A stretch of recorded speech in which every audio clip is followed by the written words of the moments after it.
გამარჯობათ მეგობრებო, ფეხბურთის მოყვარულებო და ჰორეკა სექტორის წარმომადგენლებო. ახლა მოვედით სასტუმრო მარგოტში. სასტუმრო მარგოტი იყო მეორე სეზონის გამარჯვებული და გვინდა გაჩვენოთ თუ ვინ დგას ამის უკან, ვინ არიან ჩვენი ბიჭები, ვინ არის გუნდის კაპიტანი და ზოგადად ეს სასტუმრო როგორია. აქ უკვე ნამყოფი ვარ ერთხელ, მაგათ ჭამენა მაგრაცვი. ძალიან გემრიელი კერძები აქვს. აქედან მოკითხვა შეფს გიგის. უგემრიელეს თაშმიჯაბიგა ქათმით და რაღაც ღორის მუცლის საჭმელი ძალიან მაგარი იყო. როცა მეორე სეზონში უკვე ფინალში იყო გიგი მოსული, ვკითხე მეთქი ამ ბიჭებს რა საჭმა ამისთანაც, რომ დებიუტანტებს მოაგებინათ და საიდუმლო დატოვა და მე კი დავაგემოვნე და გავიგე. ესე შორიდან, გზიდან არ ჩანს მარგოტი, რამდენად ლამაზია შიგნიდან, აქვს ულამაზესი ვერანდა, ხედები მტკვარზე, ნარიყალაზე, ძველთბილისა და წინიდან ისე ლამაზად არ არის, როგორც უკნიდან, ამიტომაც შევიდეთ შიგნით, მიშოც ვნახოთ, სასტუმროც ვნახოთ და გაგაცნოთ ჩვენი მონაწილეები, როგორები არიან სინამდვილეში. კადრის უკან არის ჰორეკა მინიფეხბურთის ჩემპიონატის პრეზიდენტი, რეცადეთ. მე თანაშემწევარი. ეს გადავიხოთ? აქ არიან სტუმრები? არა. მოდი. გამარჯობათ. გამარჯობა. მიშა, მოგესალმები. გამარჯობა. ძალიან დიდი მადლობა, რომ გამოყავით დრო ჩვენთვის და მაყურებლისთვის, იმისთვის, რომ ცოტა მეტი მოვყვეთ ჰორეკას შესახებ. მაყურებელს შევახსენებ, რომ მიშა არის სასტუმრო მარგოტის წარმომადგენელი და მეორე სეზონში იყვნენ დებიუტანტები და მოიგეს მეორე სეზონში. კიდევ ერთხელ გილოცავთ. მადლობა. ეხლა მიშა, უბრალოდ მოგვიყევი, ვინ ხარ, რა პოზიცია გიკავია სასტუმროში და რაღაც ინფორმაცია შენ შესახებ. პირველ რიგში მოგესალმებით, მადლობა თქვენ მოგზანებისთვის. ურჩუხიშვილი მიხეილი ვარ, სასტუმრო მარგოს უსაფრთხოების ხელმძღვანელი. რამდენი ხანი მუშაობ ამ სასტუმროში? დაახლოებით, ზუსტად აღარ მახსოვს ეხლა, მაგრამ მე-4 წელი დაიწყო. რას აქვს? რადგან თამაშობ ჩვენთან ფეხბურთს, გაქვს რაღაც საფეხბურთო ბექგრაუნდი. რა საფეხბურთო ბექგრაუნდი გაქვს შენ? ჰორეკამდე და უშუალოდ ჩვენს ტურნირზე რა პოზიცია გიკავია, როგორც გუნდში, ასევე რა პოზიცია გიკავია მოედანზე? იბათ, დაახლოებით 12 წლიანი გამოცდილება მაქვს. თამაშობდი სხვადასხვა გუნდებში. უფრო წვალობდი. იმიტომ რომ მაგას კიდე ცალკე ისტორიები აქვს, ბევრი სიხარული, 10-ჯერ მეტი რაღაცა სინანული, ესე რომ ვთქვათ, და გაუმართლებლობა. დაახლოებით 22 წლის ვიყავი, რომ დავანებე ფეხბურთს თავი. ეხლა რამდენი წლის ხარ? ეხლა ვარ 30-ის ვხვდები, 29-ის. პოზიციას რაც შეეხება, ვარ თავდამსხმელი, ვდგავარ, ესე რომ ვთქვათ, არ დაორბივარ, ზარმაცობ, რასაც ქვია. და გუნდში ორგანიზაციულ საკითხებს ვაგვარებ, რა მეტი ისეთი არაფერი. მაინტერესებს შენგან, საიდან გაიგე ჩვენ შესახებ. ჩვენ გვაქვს ახლა ჩატარებული უკვე 3 სეზონი. შენ შემოგვიერთდი მეორე სეზონზე და საიდან გაიგე ჩვენ შესახებ, ჩვენ ტურნირის შესახებ და რა განცდა დაგეუფლა, 22 წლის მერე რომ შეეშვი ფეხბურთს და 30-28 წლის ასაკში როცა გაიგე რომ ტარდება ტურნირი, რა განცდა ქონდა იმ დროს? ესე ზუსტად არ მახსოვს სად და როდის გავიგე, თუმცა გავიგე, რაც მახსოვს, რომ თანამშრომელი ეუბნებოდა თანამშრომელს, რომ მოიგო შერატონმა ფეხბურთის ტურნირი და მეთქი ჩვენც გვინდა რა. ყველაფერი დაიწყო აქედან. თუმცა ბევრი უყურებდა ამას რაღაცა ირონიულად, როგორც პატარა სასტუმრო ამდენ გიგანტებს შორის, ამ ხელა სასტუმროებს შორის ჩვენ რა უნდა გაგვეკეთებინათ. თუმცა მეორე სეზონზე ვნახეთ, რომ მართლა დამსახურებულად მოვიგეთ. და ვნახეთ რაც მოხდა და ეგ ერთ-ერთი მაგალითი არის იმისა, რომ არავის არ შეეშინდეს აქ მონაწილეობის, პირიქით მოტივაცია ვარ ჩვენგან აიღონ ყველაფერი რა. ჩვენთვისაც ეს ფინალი იყო მართლა მოულოდნელი, იმიტომ რაღაც გამოცდილება როცა გააქვს, ფიქრობ ეს გავა მეოთხედში, ეს ფინალში, ეს ნახევარფინალში და ანუ მარგოტის გამარჯვება არსად არ ეწერა საერთოდ და ისე მოიგეთ, რომ მეთქი საღოლ თქვა, იმიტომ რომ დებიუტანტებისთვისაც თქვენ ხართ მაგალითი და мотиваცია, რომ მართლა თუ გიყვარს ეს საქმე და კარგად აკეთებ და კარგად თამაშობ, როგორც დებიუტანტს შეგიძლია რომ მოხვიდე, მოიგო და თასი წაიღო შენ სასტუმროში და ასახელა შენი სასტუმრო. კი, არავის არ შეეროდა მართლა, რომ თუნდაც ფინალამდე გავიდოთ. ფინალში რო გავედით, მე უკვე მადარო ჭამაში მოდის და ის გაეხსნათ და მოდი ფინალიც ხო არ მოგვედო. მეთქი კი ბატონო. ფინალის დროს მახსოვს თქვენი პერფორმანსი. კი. შენ რო დარეკემ და ფინალის დროსაც ჩვენ ხო რაღაც დროებს ვათანხმებთ რა როდის იქნება და რო დარეკე ბაიკერები მოვლენ და მეთქი ნო ოკეი ბაიკერები მოვლენ და ანუ ამდენი ხალხი რომ მოვიდა ბაიკებით ან ჩარჯერ მარტო რასანახაობა იყო.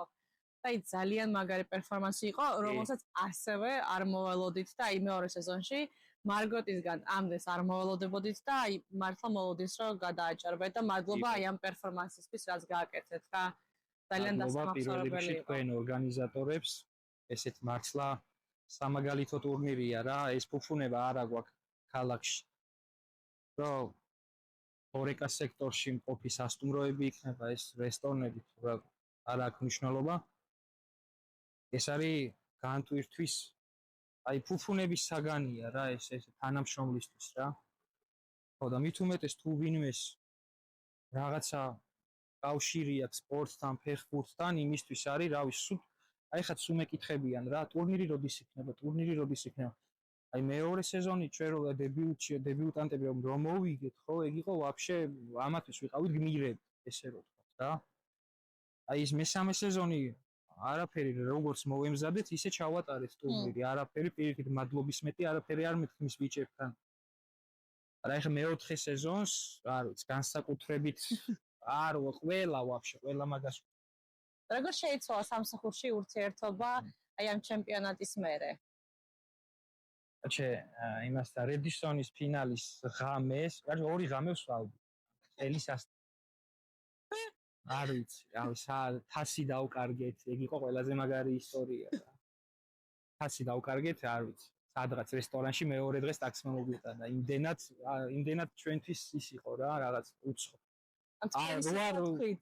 რა თქმა უნდა. ორეკა სექტორში თქვენ სიტყვა ნამდვილად. როგორც დებიუტანტებმა ვაჩვენეთ ყველას, რომ ფეხბურთს არიგებს მარტო ბევრი ხალხი. მოედანზე არის 6 კაცი, ხო? ამიტომ იმ 6 კაცმა მოვიგეთ თამაში, მეტი არაფერი. აი, თამაშის მერე როგორ შეიცვალა თქვენი ურთიერთობა, თუნდაც თანამშრომლებს შორის, კომაგებს და ფეხბურთელებს შორის, უფროს და თანამშრომლებს შორის, ანუ რამე არის ისეთი, რაც აი საგრძნობლად რაღაც აურა სამსახურში შეიცვალა, თუ ისე იყო როგორ? არა, შეიცვალა, რა თქმა უნდა. ესე იგი ეგანაც თქვი 2 კვირა დაახლოებით ამათვის ვიყავით გმირები რა. მართლა პირველივე დღიდან არავის არ ეგონა თუ მოვიგებ. ნახევარფინალში ხა ჩემს თავზე რო ვისაუბრო, ნახევარფინალშიც 3 გოლი გავიტანე და ფინალშიც, ხო? მთელი ყურადღება იყო ჩემსკენ, რომ ხა არავინ არ იცის ხა მე თუ ფეხბურთი რაღაცა გამოცდილება მაქვს, რაღაცა თუ მითამაშია საერთოდ სადმე და არაფერი. ხო და იქ ბევრმა პირველად ნახა, რომ საერთოდ ფეხბურთს თამაშობ 105 კილო. ამათვის ვარ უბრალოდ უსაფრთხოების ხელმძღვანელი, რომელიც ყოველდღე მხედავენ საქმეში ვარ და ასე. აი ამათვის ვიყავი მართლა რა მესი, პელე, რა ყველაფერი რა, საერთოდ. და რავი, ეს ფინალზე ხო ნახეთ, აი რა, სასწაული ემოციებია და აი ეგ არის ყველასთვის, ყველამ უნდა გამოსცადოს რა. არ არის ეს ცოტა გავიჭედე. რაღაცას ვამბობ. ყველამ უნდა გამოსცადოს. ხო, ანუ ყველამ უნდა გამოსცადოს ეგ გრძნობა, რაც ჩვენ გამოვცადეთ რა და ისევ და ისევ მადლობა ორგანიზატორებს თქვენ რა, რომ აძლევთ ამ გადატვირთულ რეჟიმში რაღაცა განტვირთვის საშუალებას რა თანამშრომლებს რა სხვადასხვა სასტუმროები იქნება, რესტორნები თუ სადისტრიბუციო კომპანიები რა. აი, ნახა სასტუმროში საკმაოდ რთული გრაფიკია. კი. ანუ არ არის ეს გრაფიკი, რომ კვირაში 5 დღე მუშაობ და სტაბილურად შაბათ-კვირას ისვენებ მაგალითად და ზოგი ღამენათევი მოდის, ზოგი გადაბმულად მუშაობს 2 კვირა ხო რაღაც სეზონზე და აი მოედანზე რომ მოდიხართ დაღლილები, გადაქაცულები, თავკუთ მოგლიჯილები რომ მორბიხართ როგორც არ დააგვიანოთ, მოედანი რაშიქშველით, აი ეს თამაში რაშიქშველით და საიდან მოგაქვთ ეს ენერგია, ასეთ დაღლილები რომ მოდიხართ სამსახურიდან. ესე იგი მთელი დღის უпроსტად მთელი კვირის, იმიტომ რომ კვირის ბოლოს გიწევს თამაში და იმ ორშაბათიდან თქვა შაბათამდე დაგროვილი აგრესია სხვაზე გათქვათ რაღაცა ყოველთვის ესე არ არის რა ყოველ მოდიხარ მუშაობ იღლები თუნდაც ეს აგრესია უნდა გამოუშვა რა ერთ-ერთი ყველაზე კაი საშუალება არის ვარჯიში თამაში და ასე ძალიან დიდ როლს თამაშობს ჩემპიონატი მაგაშიც რა ძალიან მაგარი მე სპორტის დროს სხვა არაფერზე არ ფიქრობ. არაფერზე არ ფიქრობ, ერთი ის რომ სტადიონზე შედიხარ და თვინში ისგიდევს რომ აი მოიგო მეტი არაფერი რა. ოკეი. ახლა იქნება კითხვა. შეძელი თუ არა, აი 22 წლის ასაკში რომ შეეშვი ფეხბურთს, დაახლოებით 7-8 წელი აღარ გითამაში, აი ესე ტურნირის სახით. და 7-8 წლის მერე შეძელი თუ არა იმ პატარა რაღაც გაგრძელებას ან ოცნების ახდენას ის რაც ვერ დაიგმოყოფილე ადრე ამ ტურნირზე მოედანზე. დაახლოებით 8 წელი, არა 7 წელი იყო რომ საერთოდ არ მქონდა შეხება რა სპორტთან, არანაირი ბურთი, არაფერი საერთოდ მეორე პლანზე გადავდე ეს სპორტი რა რაღაცა მიზეზებიც იყო რა. ხო და ოცნებას რაც შეეხება, კი რა თქმა უნდა. ყველა ბავშვს აქვს, როცა ამ სპორტში ნაბიჯებს დგამს, რომ მონახაზი რა უნდა სამომავლოდ რო გახდეს, ხო? ბევრმა ვერც ნახა, ბევრმა ადრეულ ასაკში დაასრულა საერთოდ.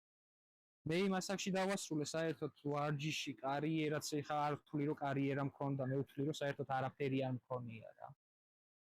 და ეს არის ჰორეკ არის იმის საშუალება რომ აი რაც ვერ აიხდინე გაძლევს იმის საშუალებას და გვაძლევს თქვენ იმის საშუალებას რომ ეს ემოციები მივიღოთ რა და მართლა ხელებს წევ მართლა მაგარი იყო. ჩემთვის მეორე სეზონია, მესამეზე ვერ ვიტყვი რა. ძალიან გვიხარია, როცა ის მიზანი რაც გვაქვს ჩვენ, რომ გადმოვცეთ, იმ მიზანს ვაღწევთ. იმიტომ რომ ყოველთვის ხვდებით, რომ ფეხბურთი, ანუ ეს იმაზე მეტია ვიდრე ფეხბურთი, ანუ ის ემოცია მეტია ვიდრე ფეხბურთი და სანამ არ აღმოჩნდები მოედანზე ან კომაგების რიგში, ამ ემოციას ვერ შეიგრძნობ. ამიტომაც გუნდებსაც ვთხოვ, რომ აი მოვიდნენ კომაგები, ულშემატკივრონ თავის რჩეულებს, თავის სასტუმროებს, იმიტომ რომ კომაგსაც ძალიან დიდი მნიშვნელობა აქვს. აი ხმა ჩაწყვეტილები რომ გადიხართ მოედნიდან, სამაგიეროდ ემოციებით სავსე, თქვენცაც რამხელა мотиваცია, როცა ხედავთ, რომ ან თქვენი ოჯახის წევრი, ან ძმაკაცი, ან თანამშრომელი უფროსი ზის და უბრალოდ გიყურებს იმის იმედით, რომ გამარჯვებას მოუტან. კი. ძალიან მნიშვნელოვანი კომაგი, ამიტომაც კომაგებს ვთხოვთ, მოდით და უფრო ბევრნი იყავით. ჩვენც რა თქმა უნდა мотиваციას ეგ გვაძლევს. მოდი ბოლო კითხვა იყოს რა. რა არის შენი ყველაზე დიდი мотиваცია, როცა ხარ მოედანზე, დაუსტვენს საჯის სასტვენი და იწყება თამაში? პირველ რიგში მოგება. და არ მინდა იმ პოზიციაში ვიყოთ მთელი გუნდი. ანუ ნათქვამია ესე მოგება და წაგება ძმები არიან, ეგრე ვაფშე არ არის რა. როგორ შეიძლება იყოს, რომ ერთ გუნდს უხარია, მეორე თქვა ტირის. ამიტომ არ მინდა ვიტიროთ, ისევ სიხარულით იტირო, ან სიხარულით ვიყვირო, ეგ ყველაზე გამარჯვების წყურვილი რა, ესე ვიტყვი. წაგება არ გვიყვარს. ამიტომ ეხლა რო წავაგეთ 100 ჯერ მეტი შემართებით და უფრო დიდი მეტი ჟინით მეოთხე სეზონის იმედი მაქვს. რომ უფრო წინ წავალთ, ეხლა არ ვიტყვი რომ მოვიგებთ, რა თქმა უნდა მიზანიც ეგაა ყველას, მარტო ჩვენთვის არა, მაგრამ თვლი რომ უფრო წინ წავალთ რა. მაგრამ ერთი ის არის, რომ როცა ჩემპიონატს პირველივე სადებიუტო სეზონში იგებ, მერე ყოველ წელს მოგებას ხავს შენი გულშემატკივარი რა. მან შევცით ნახევარფინალიდან უნდა გამოვარდნილიყავ და წელს მოგვეგო. ამიტომ ეგრე დავაკრეთ უკვე ტურნირი. ხო, მოდი ესე ვხდათ, რომ ტურნირი აი ესე ყოველ რაღაცა 2-დან 1 თელ მოვიგებთ რა. მაგას იმივაწვევ. ვანაირად არ გამოვა. მაგრამ თავარია ის ემოცია, რასაც განიცდით მან რა. კი, ძალიან. აი ესე იგი, ეს ემოციები ბოლოს როდის იყო ჩემში და ზოგადად ფეხბურთელებში არ მახსოვს რა. ძალიან კაია. იმა ყველაფერსთან ანუ ვერ გაერთობი რა. ანუ ამას რამდენიც არ უნდა ვისაუბროთ იმაზე, რომ გასართობად მოვდივართ, იმხელა დაძაბულობა, იმხელა ის არის მოგების სურვილი და ის ვერ ერთობი რა. მე უკვე გადაგდის რაღაცა შეჭიბრება. ხო რა, ეგ არის რა და ვერა, მე ამას გართობას ვერ უწოდებ. ნამდვილად ბევრად მაგარი გზნობაა გართობაზე. სიამოვნებას ხო იღებ, მაგრამ ის მოგების ჟინი ვაფშე სხვა იმაში გადავყავხარ რა და ეგ თქვენი დამსახურება ისევ და ისევ ძალიან ბევრს გაქებთ. მადლობა. არა, იმსახურებს და იმიტომ ამას ისე არ ვამბობ. ეს ყველაფერი არის მართლა თქვენი დამსახურება, თქვენ რო არა, რავი ხა. ესე ორგანიზებულად ჩატარდეს ტურნირი რთულია რა, იმიტომ რომ ეს არ არის თქვათ რაღაცა ეროვნული ლიგა, ეს არ არის რაღაცა ისეთი რა. ანუ ამ ორ ადამიანმა შეძელით იმდენი რომ მთელი თბილისი გააერთიანეთ და ამისთვის მადლობა თქვენ რა. პირიქით ერთმანეთი გაგვაცანით კიდე. ანუ ბევრი სასტუმრო იყო, სადაც არ ვიცნობდი საერთოდ არავის. დღეს უკვე არ არის, ეხლა ერთი სასტუმრო არ მოიძებნება, სადაც მე ვინმეს იქ ვერ გამოვნახავ რა. და ეგ ზუსტად ეგ არის რა, ეგ ემსახურება პირველ რიგში ჩემი აზრია ესეთი რა. ჰორეკა სექტორი გაერთიანდა. კი. ეგ შეძელით თქვენ და მადლობა მაგისთვისაც ყველაფრისთვის აბსოლუტურად რა. პირიქით თქვენ მადლობა მიშა, იმიტომ რომ ჩვენ პირველი ტურნირი, პირველი სეზონი რა დავიწყეთ უბრალოდ რა მოდი ვითამაშოთ ხო. და მე როცა ვნახეთ მოთხოვნა, წამოსული მოთხოვნა, ემოციები და თვითეული რომ მოდის და რაღაც გულსიტყვებს გვეუბნება ხო? ან ჩვენთვის ზუსტად ეს არის мотиваცია და ზუსტად ამ ემოციით და ამ мотиваციით მოვედით და უკვე ვატარებთ მეოთხე სეზონს და ვიმედოვნებთ რომ აი მინიმუმ ხა თბილისის ჰორეკა სექტორი გაერთიანდება. მე გვექნება იმის საშუალება რომ უშუალოდ დიდ ქალაქებშიც ჩავატაროთ ტურნირები, სხვა სასტუმროებს და ჰორეკა სექტორის წარმოადგენლებს შორის და უბრალოდ გავაერთიანოთ ჰოსპიტალიტი სექტორი, იმიტომ რომ ჰოსპიტალიტი სექტორი არის ის სექტორი, რომელიც არის საქართველოს სახე. ანუ როცა ჩამოდის ტურისტი, ან რაღაც საკმაოდ მნიშვნელოვანი შეხვედრები ტარდება ჩვენს ქვეყანაში, ჩვენ ვართ ის სექტორი, რომელიც პირველ ფრონტზე იბრძვის და აჩვენებს საქართველოს სახეს. და გვინდა რომ ვიყოთ გაერთიანებულები და მინიმუმ მაინც ერთმანეთს ვიცნობდეთ იმაზე მეტად, ვიდრე უბრალოდ რომ აი რუსთაველზე ისასტუმრო, სამასებზე ისასტუმრო და ასე შემდეგ რა. თან მაგარია, მით უმეტეს აი რამდენჯერ მე და ვანო ხშირად დავდივართ სტადიონზე სათამაშოდ რა დინამოზე ან მეცხზე რაღაც თამაშები რო ტარდება, დავდივარ და ვუყურებთ და აი არ არსებობს რომ არ შეგვთოს ვინმე ჩვენი მონაწილე. ანუ არ არსებობს რა ვიღაცა აი 2-3 კაცი მაინც ხდებოდა, აი როცა ხედავ შევიდა და ამას იცნობ. შეიძლება უცებ სახელი არ გახსოვდეს, მაგრამ ერთმანეთს რო დაინახავთ, როგორ ხარ, რაღაც მოიკითხა და უკვე გიხარია რომ აი რაღაც გაერთიანებს და მართლა ის სადაც რომელ სასტუმროს არ უნდა დაადო ხელი უმეტესობას თბილისში ყველგან მიგვესვლება, ყველას ვიცნობთ და მინიმუმ სტუმრადაც რომ მიხვალ, ყოველთვის ეძებ ნაცნობ სახეს, აბა ვინ არის იქ რომ რაღაც გესიამოვნოს რომ ერთმანეთს ნახულობთ რა. კი. მადლობა ინტერვიუსთვის. მადლობა თქვენ. ძალიან ჩვენი პირველი ხარ, ამაშიც დებიუტანტი ხარ. პირველი ხარ, ვისაც ჩავწერეთ ინტერვიუ. ჩვენცაც პირველი გამოცდილება არის როგორც რეპორტეორის. ამასაც მოვიგებთ, როგორც დებიუტანტი. თორე ამას უნდა ქონდეს ყველაზე მეტი ნახვა, ხო? მოკეთ, გამოიწერეთ ჩვენი არხი. დაალაიქეთ, დააკომენტარეთ. იმიტომ რომ ეს ყველა აქტივობა უფრო მეტ პოპულარიზაციას გაუწევს ამ არხს. ეს არხი რო გახდება პოპულარული, უფრო მეტი გაიგებს ჩვენ შესახებ, ჩვენი ოჯახი უფრო გაიზრდება და მართლაც მოვიცავთ მთელ ჰორეკა სექტორს და ვიქნებით უფრო დიდ ჩემპიონატებს ჩავატარებთ რა, უფრო მეტი ვიქნებით და უფრო მასშტაბურებით და უფრო განვითარდებით რა. მადლობა რომ გვიყურეთ.